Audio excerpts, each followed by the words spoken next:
사랑하는 성도 여러분 반갑습니다. 달고나 31주차 토요일 시편 66편에서부터 67편까지 말씀을 통해 많은 은혜 누리시기를 소망합니다. 시편 66편은 저자와 저작 시기가 미상의 찬양시입니다. 본 시의 저자에 대해서는 다윗, 아사, 여호사밧, 히스기야 등의 인물이 제시되고 있습니다. 그러나 8절에서부터 12절의 기록이 이사야 43장의 기록과 유사하고 특히 12절은 이사야 43장 2절의 약속에 대한 성취와 같다라는 점에서 볼 때 이사야 선지자가 활약하던 시대의 왕이었던 히스기야의 본시의 유력한 저자일 것으로 여겨지고 있습니다. 그렇다면 본시는 유다가 아수르의 침공으로부터 구원을 받은 것을 역사적 배경으로 하여 지어진 것으로 추정할 수 있습니다.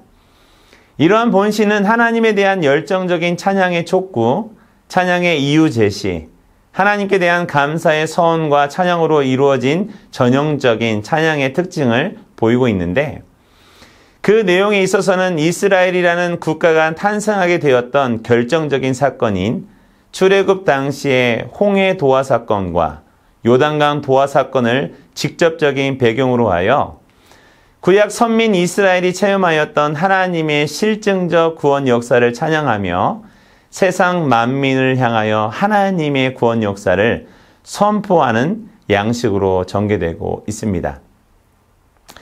저자는 1절에서부터 2절에서 세상 모든 사람을 향해 하나님을 찬양하라고 명령합니다.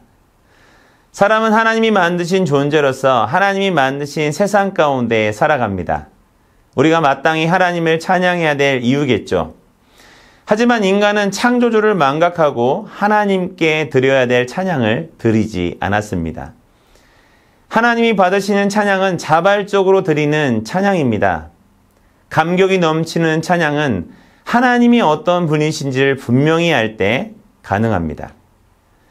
따라서 하나님께 마음껏 찬양하기 위해 하나님에 대해 깊이 알아야 되겠죠. 3절에서부터 5절을 보면 하나님이 행하신 놀라운 역사들로 인해 하나님을 찬양해야 한다 말하고 있습니다. 하나님께서는 이스라엘을 바로의 손에서 구원하시기 위해 애굽에 10가지 재앙을 내리시고 홍해를 가르셨습니다. 하나님이 행하신 이러한 일들은 이스라엘과 열방에게 크고 두려운 것입니다. 우리가 하나님을 제대로 이해한다면 하나님을 찬양하지 않을 수 없겠죠.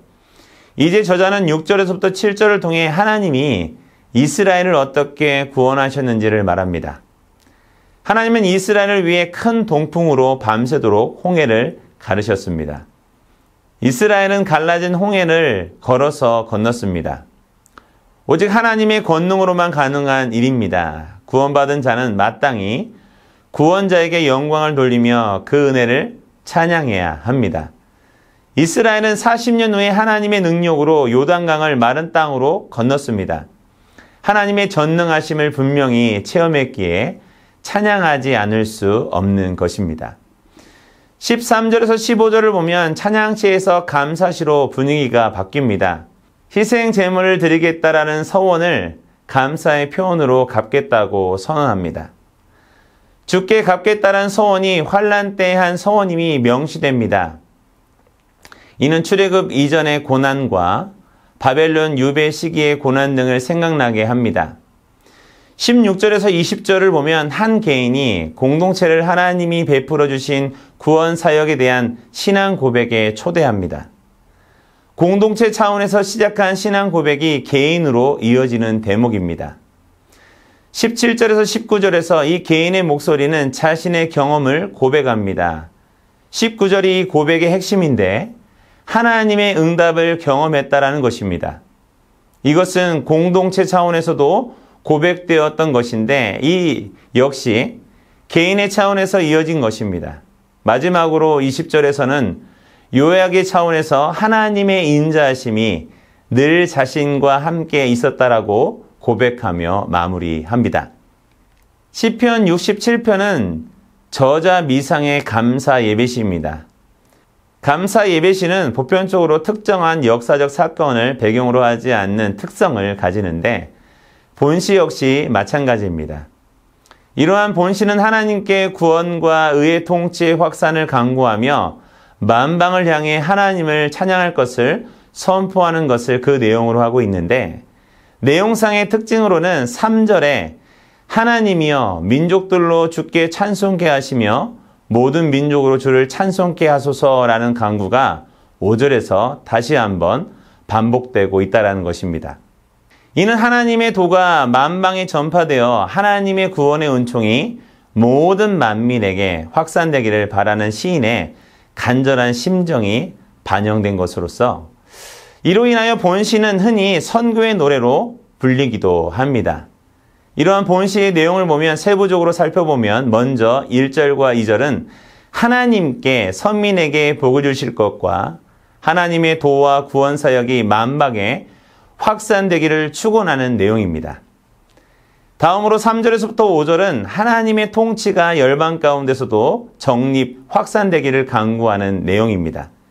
끝으로 6절과 7절은 소산의 축복, 특히 영적 소산이라고 할 수 있는 구원의 복을 주시는 하나님께 대한 찬양을 선포하는 내용입니다.